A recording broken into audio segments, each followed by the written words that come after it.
is Ashley Hadinger, and I get to preach today. I'm excited. So I'm the Assimilation pastor here at Harvest Ridge. I've been on staff for 4 years, and I don't know if a lot of you know this, but I started attending Harvest Ridge when I was a teenager. I was in high school, and here's what's cool. I get paid now to invest in people that invested in me when I was a teenager. And so here I am now, kind of with the dream opportunity where partly what I am here now is because of leaders like Pastor Kevin and just being able to invest back in that church that meant so much to me when I was a teenager. That was really cool. So all that to say, really what I get paid to do is help you make Harvest Ridge feel like home. So if that's you, if you've been attending here and there, or maybe today's your first day, and you want to learn more about how to make this place a place where it's your family, it's your home, I would love to help make that happen for you. So with that being said, first of all, let's talk about how the church is still standing, and Pastor Kevin is coming back next week. So we did it, right? It's here. But really, it's a privilege today to be able to share with you guys, and it's because of leaders like Pastor Kevin that we get this opportunity. Here's what's cool. It says something about a leader who can leave for 6 weeks and get recharged, and the place stays running. It's because of his leadership and his direction, and we are very thankful that we owe that to him, and we are looking forward to having him back. Well, for the last 6 weeks, we have been in this Emoji Jesus series. Who uses emojis kind of in their everyday life? Those texting symbols, those things? Yeah, it's a part of our normal vocabulary now. So I was really excited to be a part of this series, and here's why. I think sometimes the world of the Bible seems really far away. It seems really distant from us, really disconnected. And what I like about a series like this is it reminds us that even stuff we use daily, kind of language we have now, there are ways that we can connect that into the Bible. And in a way, it kind of brings the stories of the Bible just that much closer to us because it really can directly relate with us. So that's what's really cool. And if you've missed any of them, because we've had some really good, most of the staff pastors have shared over the course of the series, and we've had a couple guest speakers. If you have missed any of these Emoji Jesus sermons, I encourage you. It'd be a good workout thing, or going on a walk, or cleaning at house, or driving, something like that. Put on our podcast and catch up on the series, because it has been a really good series. All right, so I'm not going to put you in too much pain, but so I'm going to go ahead and reveal our emoji for the day. You ready? All right. All right, ghost. Okay, now I'm curious, because this is kind of like a rare one. Who uses this emoji, the ghost emoji, in their daily life? Okay, that's about what I thought. Some of them are more common. This one's a little less common. So, ghost. So we are going to talk today about a time that the disciples thought Jesus was a ghost. So I've always had a love-hate relationship with optical illusions. Here's what's cool. You can be looking at something, and then in a couple minutes or however long it takes for you to really adjust, you could see something completely different. So I wanted to show some of those today. So here's one, okay? Anyone seen this before? It's supposed to be a young woman or an old woman.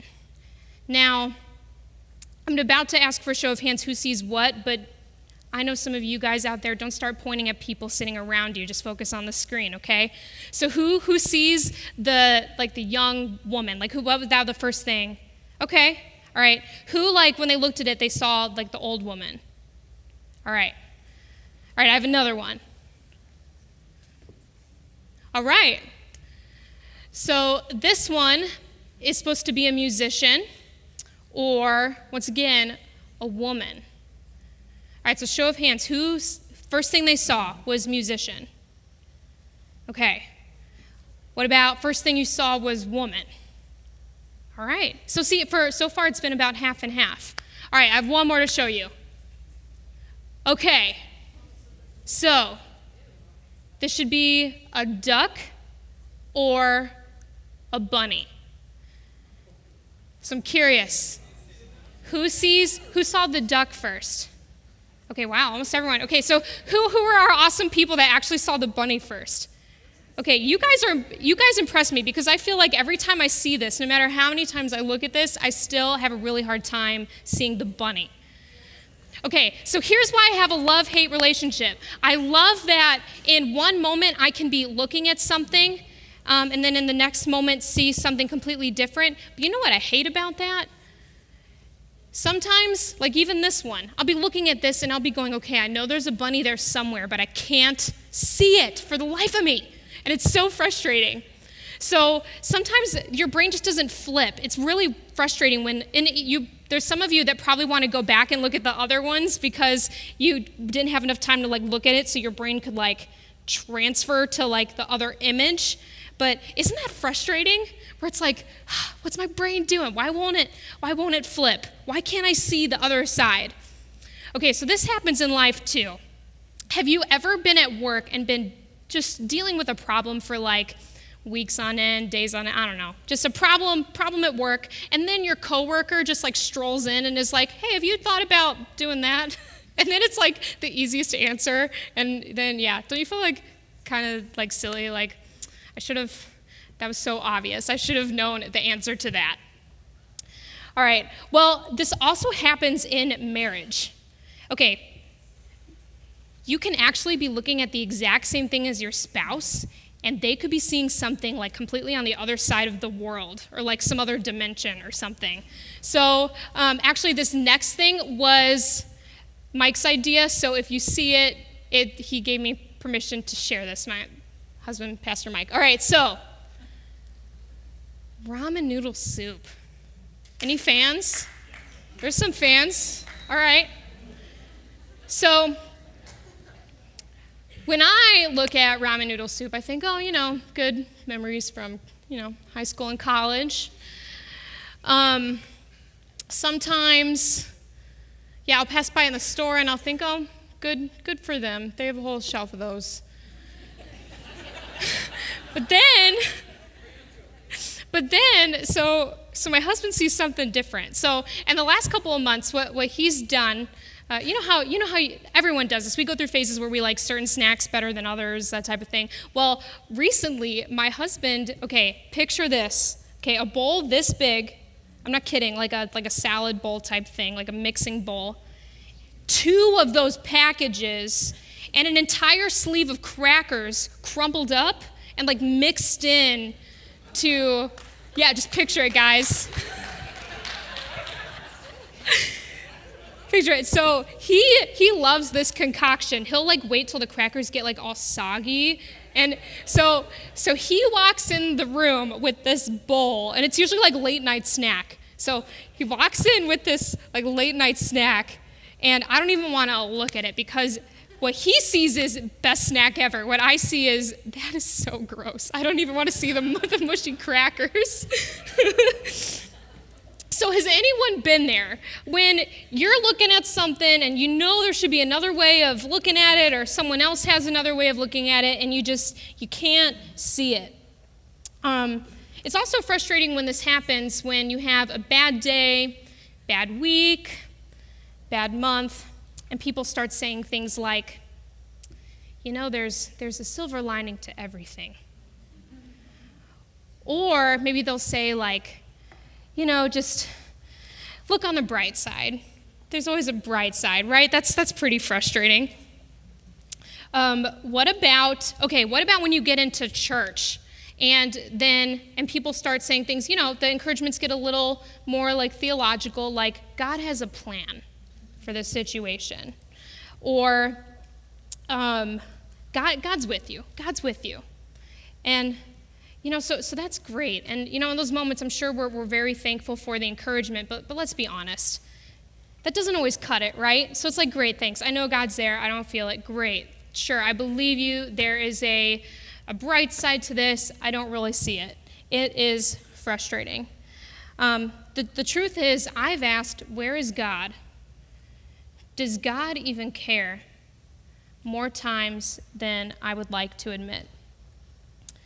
And I feel like if you're a Christian, Christians kind of, there's like this like stigma that like if you're a Christian and you can't even trust that God's there all the time, like if you have to doubt that God's even real or there, then there must be something seriously wrong with you. And it's like something people don't even want to admit.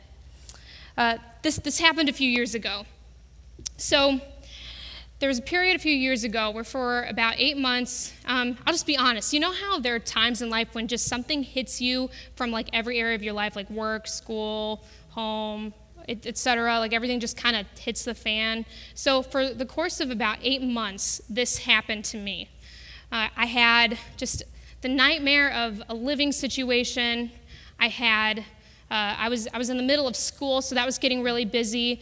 At this point, you know how like when you get a new job, like the honeymoon period can wear off. Like I love working here, but you know, like you kind of have to get in the stride of things. Your excitement and charisma doesn't always carry you through from day to day. There were some really hurtful things that happened to me, just people in my personal life that just really hurt me during that time. And I just got to the point where I was like, I can't take anything else. I'm so tired. I'm exhausted. I was depressed. I was up at night thinking about all this stuff. And it just, you know, like, what do? You put on a fake smile. Everyone asks how you're going. You just kind of trudge through like this. Where's the end in this, God? Where are you, God? This is 8 solid months of just torture. Everything's just wrong right now. What do I do? So, can anyone else relate to that? Have you ever looked at your life and asked, where is God? Does God even care? Maybe you've been watching your family fall apart for months. Where's God? Maybe you have been stuck in a dead-end job that gives you zero fulfillment. Where's God? Maybe, okay, what about this? Maybe you've had a week where the AC broke, the kid needs a new pair of cleats, the unexpected medical bill came in the mail, like just all this stuff happening all at once financially. Where is God? Doesn't he want us to have like good finances and all that type of stuff? Maybe someone in your life created a mess and you're left picking up the mess. Maybe you serve here at church all the time but feel empty. Maybe you have a chronic illness, and what's great about those is, you know, they tend to rear their ugly heads at really unfortunate times and just makes life that much harder. Maybe you are a parent doing everything you can for your kids, and nothing seems to be working. It's like our lives are these optical illusions. We know God is there. We're supposed to see another side of it. We know God is there. We're told God is there. But then when we look at what's going on, our minds can't flip. We can only see the rough situation going on in front of us. Honestly, it's exhausting, isn't it? It's defeating. It's depressing. But God must have known we would struggle with this. So if you could, it's going to be up on the screen. If you could turn to Matthew 14, if you have your Bible with you today. You can turn to Matthew 14, verse 22, and that's where we'll be today. But while you're getting there, let me go ahead and set up the scene. So like I said, we are going to be reading about the time that the disciples thought that Jesus was a ghost. Now, those of you that maybe have been around the church a little bit, you may have heard this story referred to in another way, and that this is the story of Jesus walking on water. So here's some background. At this point, the disciples had been with Jesus for a really long time. So this is not short into his ministry. This is well into the 12 disciples hanging out with Jesus. At this point, the disciples had watched Jesus get baptized. They watched him teach with authority, perform exorcisms, like right in front of them. Jesus healed right in front of the disciples, and Jesus even calmed a storm. They were out on the sea. Jesus calmed a storm. All right, so in fact, and Pastor Mike mentioned this earlier, are you familiar with the story of the feeding of the 5,000? There was one day out on, kind of in the hills right along the Sea of Galilee that Jesus was preaching. And like I said, this is pretty far into Jesus' ministry. So what had happened was Jesus had gained a following at this point. Like In fact, this following was actually, about 5,000 people, men, plus their women and children. So imagine thousands upon thousands of people making their way out to the edge of the Sea of Galilee to hear Jesus teach. So, of course, they got hungry, because that's a lot of people. They weren't near the nearest city and that type of thing, and they were hungry. So all I got to say is I'm difficult enough to deal with when I'm hungry and it's just me being hungry in the room. Can you imagine those thousands of people that were starving and they're looking at the disciples and Jesus like, you brought us out here, so feed us. So if there's ever like the perfect definition of like hangry, I feel like it's this moment where it's these thousands of people looking. Can you imagine being one of the 12 disciples like, you want us to feed you? Like, what? So they went to Jesus, and they're like, so Jesus, they're a little hangry. They're getting a little restless over there. And Jesus is like, well, do something about it. So the disciples found this, like, lunch that this little boy had. It had just, like, 5 loaves, 2 fish, that type of thing, not much. But what Jesus did, and this happened right before the disciples' eyes, and all these thousands of people, Jesus lifted this up, and he created a miracle. He made it so that with this small lunch, everyone could be fed that day. So the disciples had experienced that moment. Now, why am I telling you this? Because this story, Jesus feeding 5,000 people plus women and children, happened within hours of the story we're about to read. So what you need to know is that at the point that this story started, this was not the beginning of their day. They weren't waking up fresh here. They had had a long day. They were out in the sun. They were dealing with cranky, hungry people all day, and that is what happened. All right, so let's begin reading. Verse 22. Immediately, Jesus made the disciples get into the boat and go on ahead of him to the other side while he dismissed the crowd. All right, so the crowd he dismissed, that's the thousands of people that he was dismissing that we just talked about. So they were going home happy and full and all that good stuff. This is important. Okay, so this is important because, like I said before, the disciples had had a long day feeding all these people and just hanging out with all these people, serving Jesus. All right, so has anyone ever had a day where, like, you had the long day, then, like, the crazy thing happens?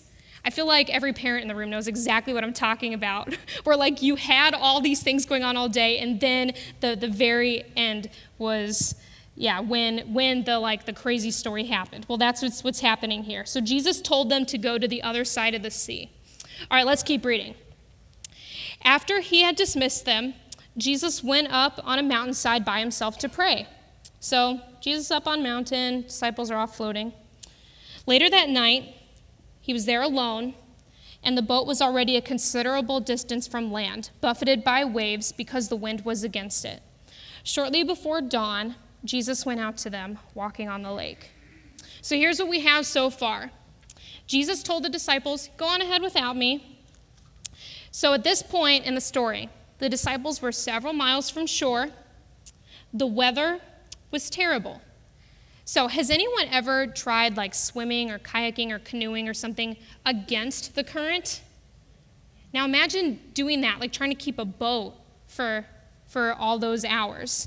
And here's what we know. We know they were out there for a really long time. They were basically struggling all night because we're told it was about dawn that Jesus started walking toward them. So, after dinner, thousands go home happy. He sends the disciples out. So all night they're dealing with this. It's exhausting. So let's pick up where we left off. All of this was going on, and now Jesus, we're told, is walking toward them on the lake. All right, so for this next part, I love this scene. So feel free to get your imagination engaged here. Like, this could be like a scene in a Marvel movie, I feel like. This is where the story gets really good.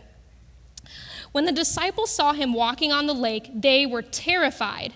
It is a ghost, they said, and cried out in fear. But Jesus immediately said to them, take courage. It is I, don't be afraid. Lord, if it's you, Peter replied, tell me to come to you on the water. Come, he said.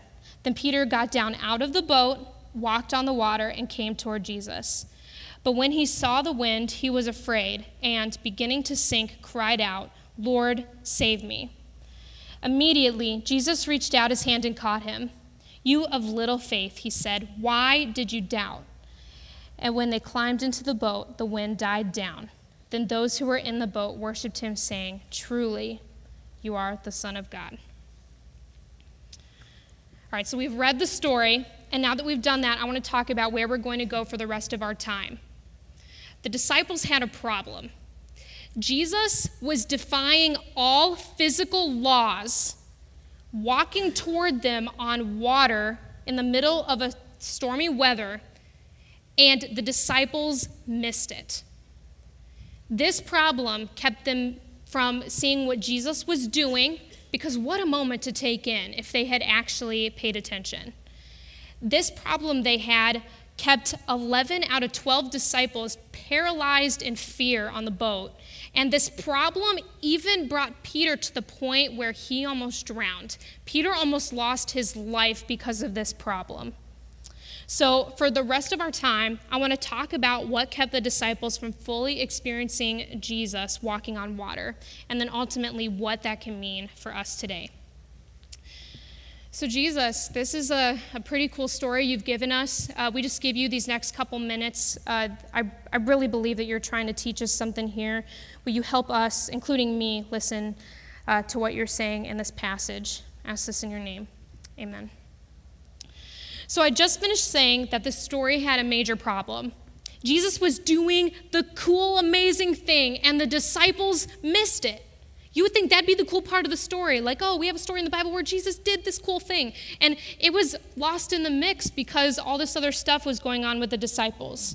Here, let's keep reading because I want to identify this problem that they had. So we're going to kind of rehash this like last scene here. When the disciples saw him walking on the lake, they were terrified.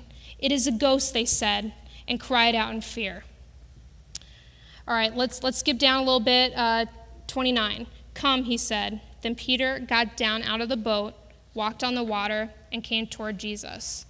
But when he saw the wind, he was afraid and began to sink. So here's the problem. Here's the problem. They missed Jesus because of what they saw. They missed Jesus because of what they saw. So what I want to do is I want to kind of break down. There were two things they saw. We had the disciples and we had Peter. So let's talk about what the disciples saw.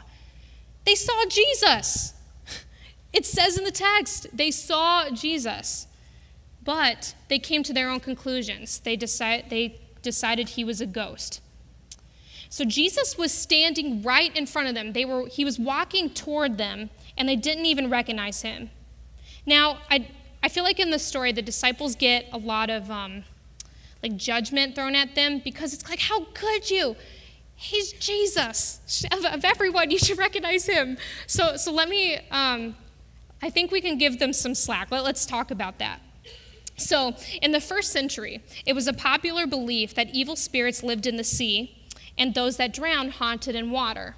Very different from today. We don't think about that when we go out to the lake or something like that. So no wonder they instantly thought ghost. It was the middle of the night. Jesus had never walked on water before, and they were told figures on water are evil spirits. They're the dead. They're ghosts. So we can give the disciples some slack here. But here's the thing, though. Here's the thing. Even though we can understand why they made the conclusion they did, they still came to their own conclusions as to what they saw and did not even stop to consider that Jesus could have been doing something different. They didn't even consider where Jesus was in the equation. So sometimes we don't recognize God when God is working right in front of us.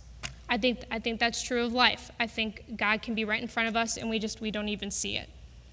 So, speaking of, I like to think that I'm a very attentive person. I'm very detail-oriented. For me, it's kind of like the challenge. And a perfect example is a video I came across a couple months ago. Now, in this video, what it does, the only instructions are count how many times the players in white pass the basketball. So it's like, all right, I can beat the video. And then, of course, you get that inner satisfaction of like, I'm smarter than people don't even know me, but I'm smarter than them. So what I want to do is I want to share this video with you now. So let me say this. I was wrong. I did not see it all. So I want to see if you guys can beat me today. So we have this video. Count how many times the players wearing white passed the ball. All right, wearing white. Pay attention.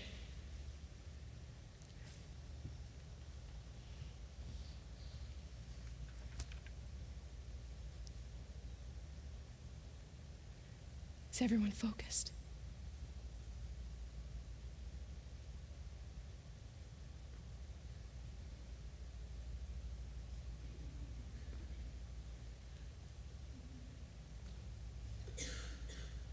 All right, almost done. Okay. All right. The correct answer is 16 passes. How'd you do? Good job. Good job, Did you guys. spot the gorilla? Did everyone see the gorilla? For people who haven't seen or heard about a video like this before, about half missed the gorilla. But If you knew about the gorilla, you probably saw it. But did you notice the curtain changing color or the player on the black team leaving the game? did you guys catch that? Let's rewind Okay. and watch it again.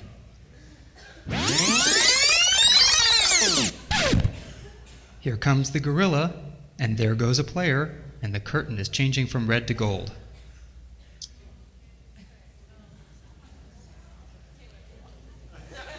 When you're looking for a gorilla, you often miss other unexpected events. And that's the monkey business illusion. Thank you, video person, whoever you are. All right, cool. So, first let me say, if you feel kind of lame right now because you missed everything the first time, that was me the first time I watched it, so you are in company. But I'm curious, okay, who saw the gorilla the first time that has not seen the video before?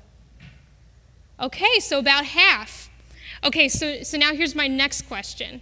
Who paid attention? Who saw the other two things, the curtain changing color and the other player leaving the room? Who's like confident that they saw it? Okay, well, good job. We have some really attentive people in the room. You guys are awesome. All right, so here's what happened in the video. We were so busy paying attention to the directions that we were given. We were so busy paying attention to the situation, the players passing the basketball, that a lot of us completely missed other things that were going on right in front of us. And this is what happened to the disciples. They were so focused on their situation that when Jesus was right there, they didn't even see it because they were too busy paying attention to the other stuff in the situation. Sometimes we don't recognize God when God is right in front of us. So I imagine God like that gorilla, like, I'm here. And like to us, and it's like, we miss it. That's what I was thinking this week. Like, I pictured him just like walking in my office, like, pay attention to me. So that was fun. All right, so we may not be as superstitious as the first century. We may not be thinking ghosts, but we do draw our own conclusions. We're really good at it, actually. So if we're going through something and God doesn't show up when we want and how we want, we just assume like, oh, well then obviously God doesn't care, right? Or what about this one? There are people that really care about us in our lives that are reasonably sane, and they see something going on in our life and they start giving some wise counsel, some advice, some things they're seeing, some red flags. But we come to our own conclusions, and because I don't want to hear it, or they must obviously like have a bias against me or something, we completely ignore that advice when often like God puts people right in front of us.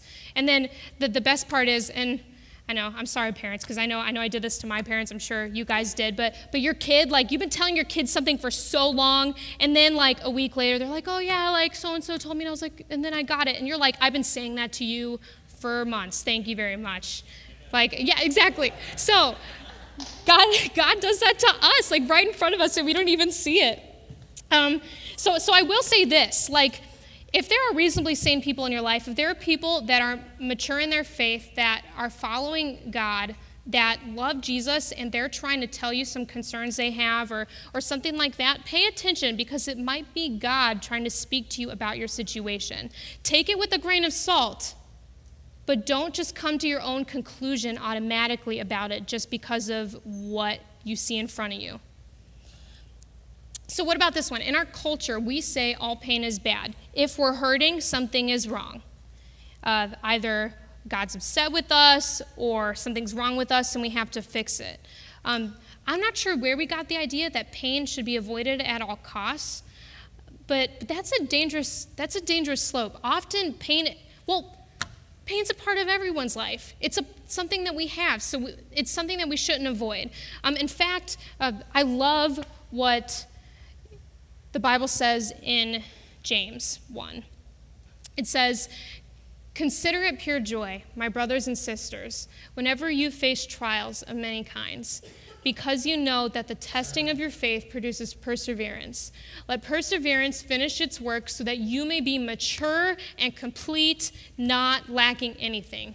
Pain is for a reason, and God uses it. There are very few miracles in the Bible that God does twice. This was the only time that Jesus walked on water, that we know of. It was the first time Jesus walked on water for the disciples. And because they were kind of boxed into their situation and how they thought God worked, they completely missed what Jesus was trying to do right there in front of them. So, first, the disciples saw Jesus, but they came to their own conclusions. Here's what Peter did. Let's talk about what Peter saw. Peter saw the wind, and then he started sinking. He started drowning. Peter saw the circumstances. All right, so Peter's doing great. He jumps off the boat. He walks on water. How cool is that? He's within feet of Jesus, within arm's reach of Jesus, because Jesus has to reach down and grab him when he starts sinking. And he has this moment where he sees the wind, which is ironic because, wind, you can't see it. But he is a fisherman. That was his trade before he started following Jesus. And I'm sure Peter is very aware. I'm sure he has some memories of some times where he saw the effects of wind when he was out on the water. So it didn't matter that Peter had been with Jesus for a long time, that Peter had seen all those things. It didn't matter that earlier that day, hours before, he was handing out bread that did not exist before Jesus prayed for it. It didn't matter. Peter started drowning only after he made his circumstances greater than Jesus' power. And here's what we do. We allow ourselves to be consumed with the bigness of our problems in the moment. We make our problems so big, so huge, we get consumed with it.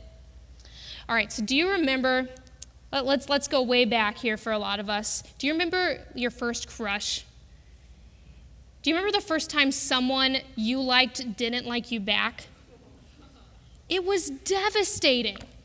It rocked our worlds, didn't it? It was so sad. We would just carry it around. It was so sad. Now here's the truth, though.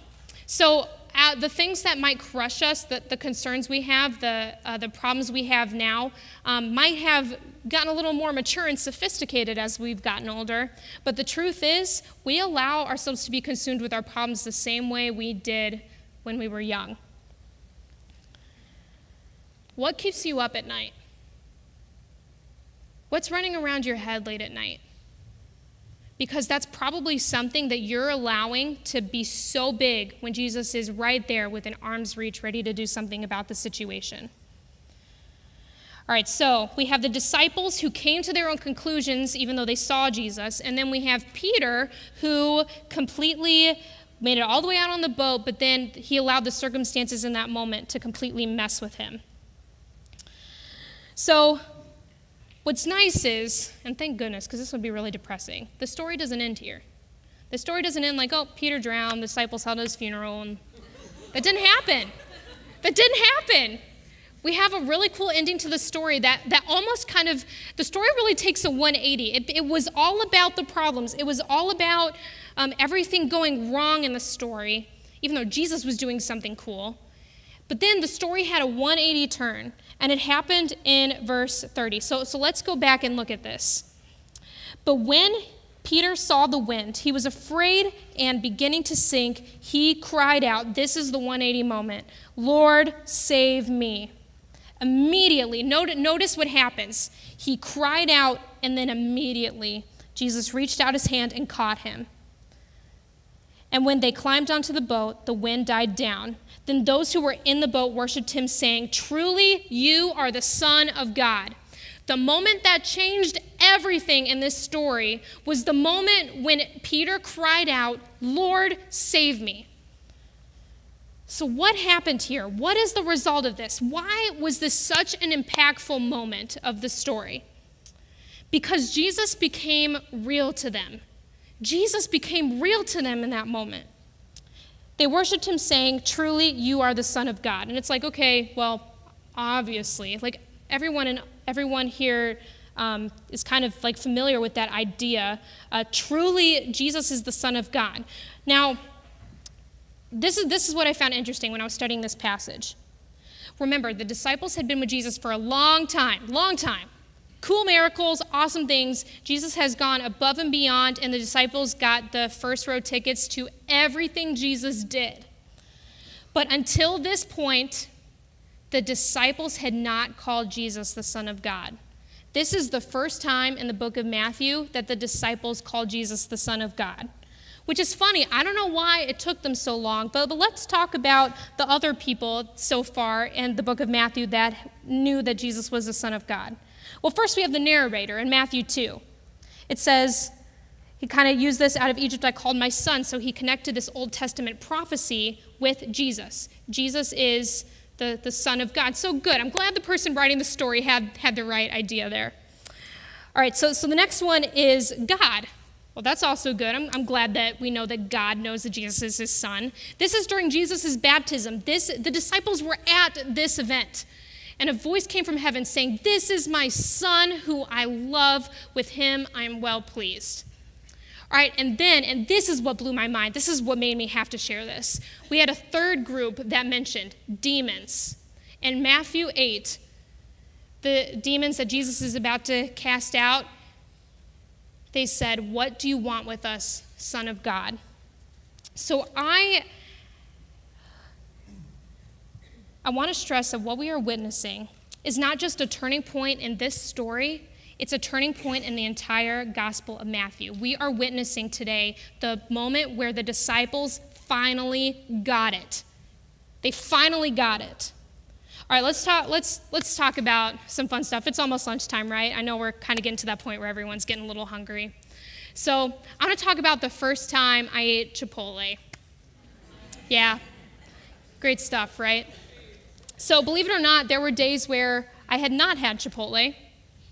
And so I know this is cliche, but people talk about it all the time, right? If any of you haven't been to Chipotle, just like me when I was in high school, I hadn't been, I could at least say like, oh yeah, I've heard of it. Like people really love it. Like people really, it's a great place. Like a lot of food for a good price, amazing guacamole, like all that great stuff, like really salty lemony chips.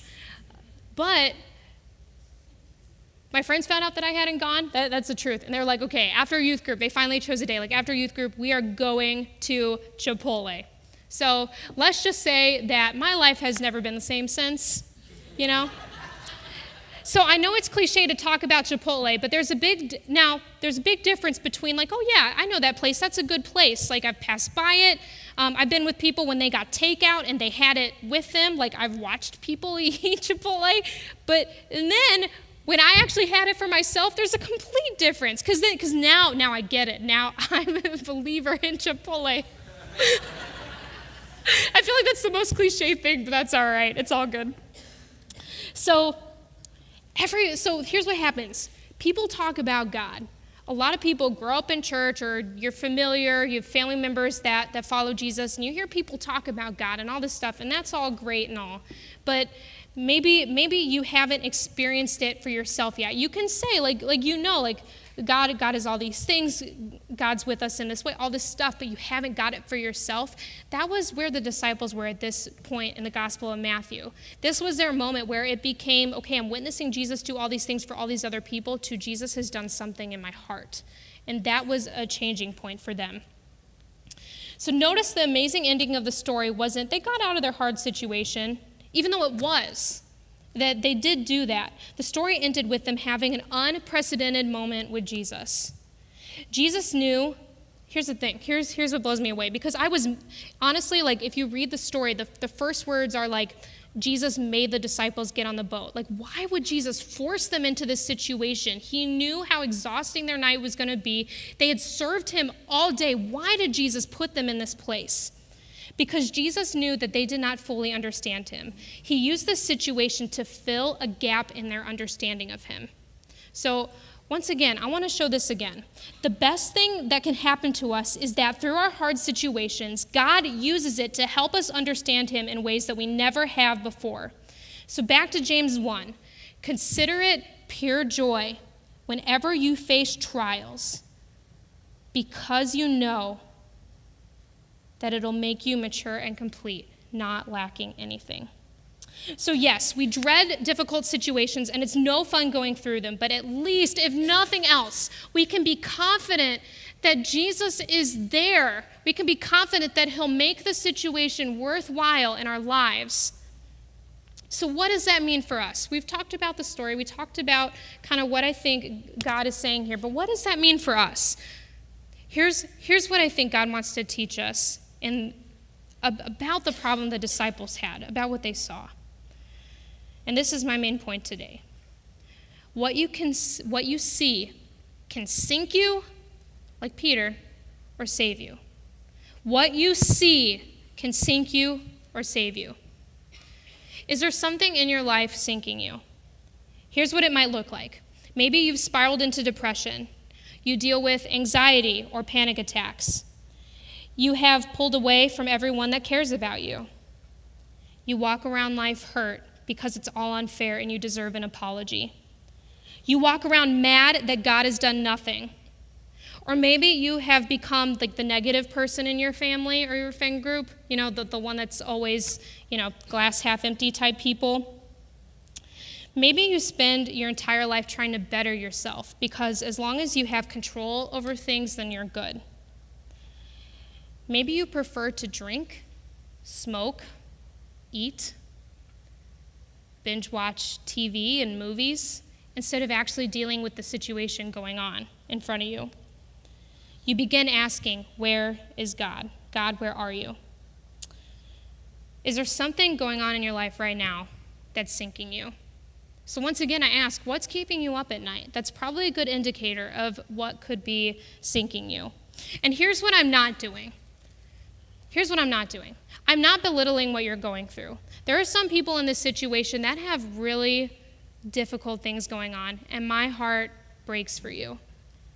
It breaks my heart that some of you feel like you're at a place where you can't take it anymore and you have no idea where God is, and that hurts me deep because I know what it's like to be there. So what I'm not doing is belittling, saying you should just get over this hard stuff that's going on in your life. That's not what I'm saying. The storm that the disciples experienced was real, right? You're allowed to say that it's real. Whatever's going on, you're allowed to say that it's hard. But here's the truth.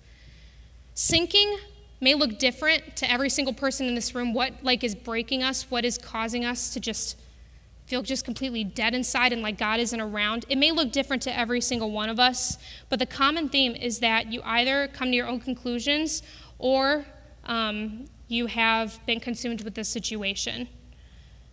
What you see can sink you or save you. It's your choice. But remember, this is not the end of the story. So let's talk about the good stuff. Let's talk about what it likes for what you see to save you. All it takes is a moment where you shift your sight from all the stuff happening to Jesus, who is right there. So let me tell you a story. Actually, finish a story. So at the beginning of this message, I talked about a time several years ago where for about 8 months, it was just the worst year ever. So it was about Christmas time, and New Year was coming around, and at Harvest Ridge, we usually fast as a part of the New Year, just something to do, kind of like with our New Year's resolutions and stuff like that. And I was so done. I was exhausted and depressed, and I finally got to the point where I was like, God, I don't even know what you're doing anymore. I can't take it anymore. And So I decided to fast. I was mad. So I was like, I'm going to fast. And God, I need you to do something in my life only you can do because I'm done. Like, I can't, nothing's going right in my life. So here's what happened after I made that decision. Within a week, someone was praying for me, and they told me that God told them to tell me that he's going to do something in my life only he can do. And here was the result of that. That year was the year Mike and I started dating. It was the year we got engaged and started planning our wedding. That was the year that I started on the process of becoming an ordained minister of the Assemblies of God. All these life things that now give me so much life happened after I shifted my perspective. Notice that was what was different.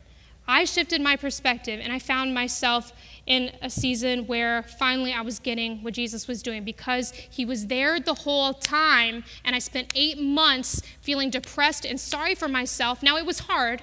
I'll say that. It was hard. But I got to the point where I said, enough is enough. I have to change my view here. And that fast changed my life. Who I am now is completely different than who I was before that, and I will never be the same. And I want that for you.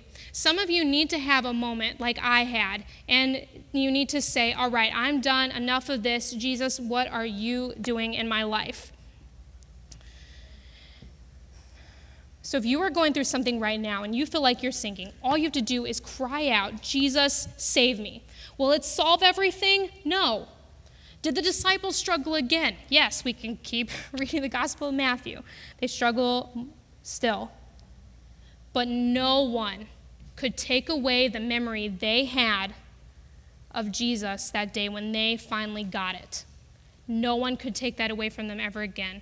No one can take away that moment from me several years ago.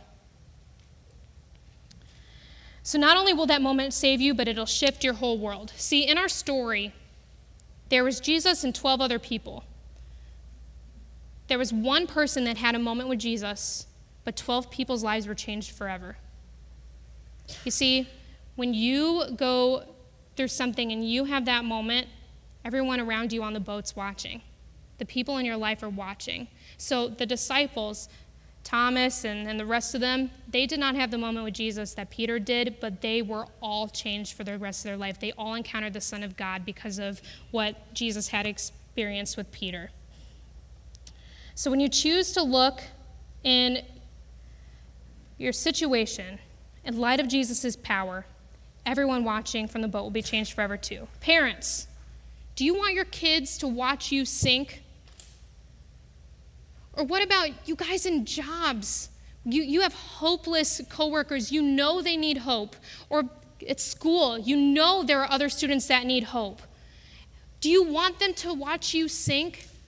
Wouldn't you rather them say, wow, they should have failed. They should have lost everything. They should have given up, but they succeeded. Do you want that? What would your world look like if you got gutsy enough to say, this will not sink me because Jesus saved me?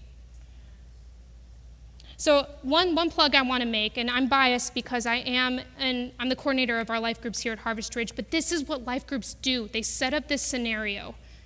When you're in a life group and someone is going through something and Jesus sees them through it, everyone gets affected. Get in a life group, because God may not be doing something in your life right now, but he is doing something equally as important in someone else's life, and you can benefit from it. And I'll say this, if you feel like you're in a place where God has really shown up for you, you feel like you kind of have a good sense of perspective on life, maybe it's your time to step up and lead a life group for yourself, because we need people like Peter that everyone else around them can watch their life and be encouraged by their life and what God is doing, and it'll affect them. So if you want to be a life group leader, talk to me. Let's talk. That's my little plug there. We can know that God can save us because he already did. You see, within months of this story, Jesus was going to die. And the day he resurrected, the day Jesus resurrected, was the day he declared, this stuff can no longer sink us. What you see can sink you or save you. Imagine a world where people choose not to sink, but rather called on Jesus to save them. What would our households look like? Our workplaces, our schools? What would our marriages look like if we decided to not let stuff sink us, instead look to Jesus and what he's doing? Everyone benefits when we make that mental switch for ourselves, when we make that choice. So, I'm in seminary right now. I'm about 10 months from graduating. I'm excited. Thanks, guys. Well, and that's the segue to say, I had the privilege of reading a book that Martin Luther King Jr. wrote during his time in the height of the civil rights movement. So here's what happened. He had a lot of sermons that he had been preaching to kind of rally the troops and encourage them. And he got to the point where people were really getting discouraged during the movement. So he published this book called Strength to Love. And towards the end of the book, he begins telling the readers what it was like to make the decision to join the Montgomery bus protests. You see, it wasn't just something he did lightly, because after he did, almost daily, he started receiving threats on his life, his wife's life, and his kid's life. Daily. And at first he was like, oh, there's some mad people. And then he realized, no, there are a ton of people that want me dead. My life is at stake here. And a few months into this, he shares a story that I want to share today. He says, after a particularly strenuous day, I settled in bed at a late hour. My wife had already fallen asleep, and I was about to doze off when the phone rang. An angry voice said, before next week, you will be sorry you ever came to Montgomery. I hung up, but I could not sleep. It seemed that all my fears had come down on me at once. I had reached the saturation point. I got out of bed and began to walk the floor. Finally, I went to the kitchen and heated a pot of coffee. I was ready to give up. I tried to think of a way to give up without appearing to be a coward. In this state of exhaustion, when courage had almost gone, I determined to take my problem to God. My head in my hands, I bowed over the kitchen table and prayed aloud. The words I spoke to God that midnight are still vivid in my memory. I'm here taking a stand for what I believe is right, but now I am afraid.